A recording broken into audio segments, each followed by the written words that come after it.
कक्षा 7वीं के हिंदी ऑनलाइन शिक्षण में आपका स्वागत है। आज की इस कक्षा में हमारा दूसरा पाठ दादी माँ, जो कि हमने विगत कक्षाओं में पूरा पढ़ चुके हैं, पूरा पढ़ लिया है। इसके लेखक है शिव प्रसाद सिंह। इनका जन्म 1928 में, मृत्यु हुई 2008 में। आज की इस कक्षा में हम हमारे इस पाठ के महत्वपूर्ण प्रश्न उत्तर देखेंगे, जो कि इस पाठ के बीच में से भी मैंने बनाए हैं और एक दो प्रश्न पाठ के अंत में दिए गए प्रश्नों की श्रृंखला में से भी है। तो चलिए प्रारंभ करते हैं। पहला प्रश्न हमारा है शब्दार्थ लिखिए। तो शब्दार्थ में देखिए, पहला शब्द है विषुचिका। विषुचिका शब्द का अर्थ होता है हेजा। हेजे की बीमारी को विषुचिका कहते हैं।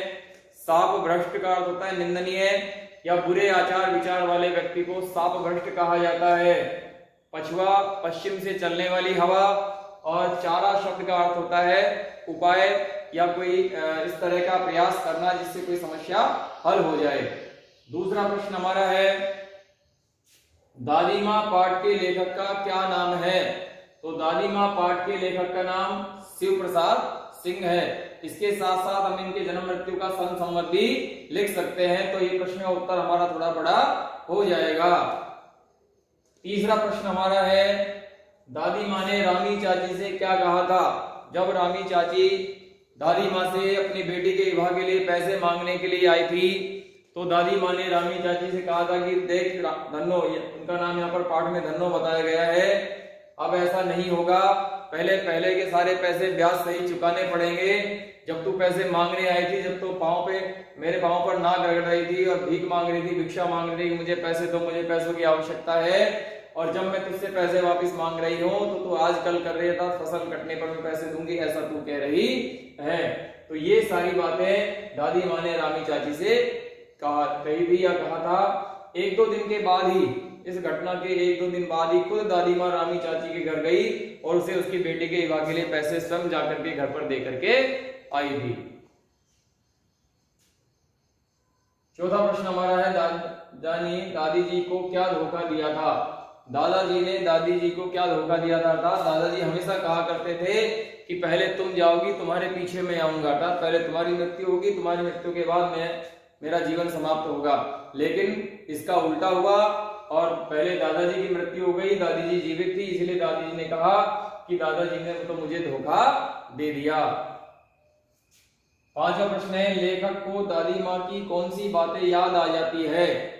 तो लेखक को दादी माँ की बचपन की वो सारी बातें, स्वयं के बचपन की, किस प्रकार से दादी माँ उसका बचाव किया करती थी, उसके माथे में तेल लगाया करती थी, उसके सिर में बालों में मालिश किया करती थी, जब वो बीमार हो जाता था किस प्रकार से उसकी सेवा सहायता किया करती थी, उसका किस प्रकार से ख्याल रखा करती थी। और अंत में वो सारी बातें लेखक को याद आ जाती है कि किस प्रकार से दादी माँ ने उनके घर की आर्थिक स्थिति खराब होने पर उन सबकी सहायता की।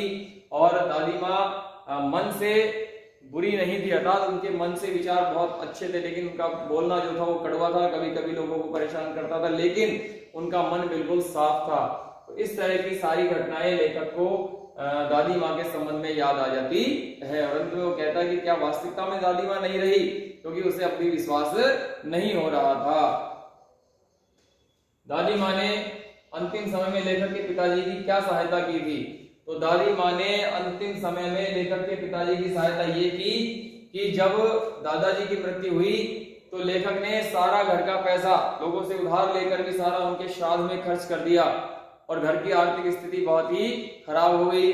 तो लेखिका जो दादी थी लेखक की, उन्होंने अंतिम समय में दादा की जो निशानी थी एकमात्र सोने का कंगन, उस कंगन को निकाला और अपने बेटे बता लेखक के पिताजी को देते हुए बोली कि ये तुम्हारे दादा ने मुझे दी थी और इसी समय के लिए मैंने बचा करके रखी थी। और बड़े बूढ़ों को आगा पीछा सब सूझ जाता है। इस तरह से उन्होंने सोने के कंगन को दे करके और लेखक के पिताजी की सहायता की थी। सातवां प्रश्न है दादाजी की मृत्यु के बाद आर्थिक स्थिति खराब क्यों हो गई। दादाजी की मृत्यु के बाद आर्थिक स्थिति खराब इसलिए हो गई क्योंकि उनके घर में तंगी का हाल तो प्रारंभ से ही था, पैसों की आवक कम थी, खर्चा ज्यादा था।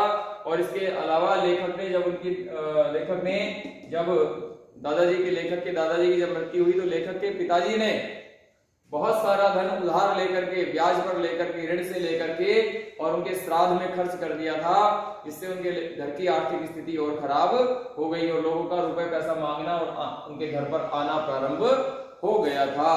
इस तरह से ये जो हमारा पाठ है दादी माँ कक्षा 7वीं का वसंत पुस्तक का दूसरा पाठ, लेखक शिव प्रसाद सिंह जी, इन्होंने जो ये पाठ लिखा, दादी माँ जो कहानी लिखी, इनके जीवन की खुद की घटना है, खुद की दादी जी के संबंध में इन्होंने बताया है प्रसंग। इस प्रसंग में से 7 प्रश्न ऐसे जो महत्वपूर्ण बनते हैं, इन प्रश्नों को अपने संग्रह में रखिए और विशेष रूप से इन प्रश्नों को याद भी आप करते रहिए, अपनी नोटबुक में भी इसे करिए और पढ़ते रहें, स्वस्थ रहें, प्रसन्न रहें। जय हिंद, जय भारत।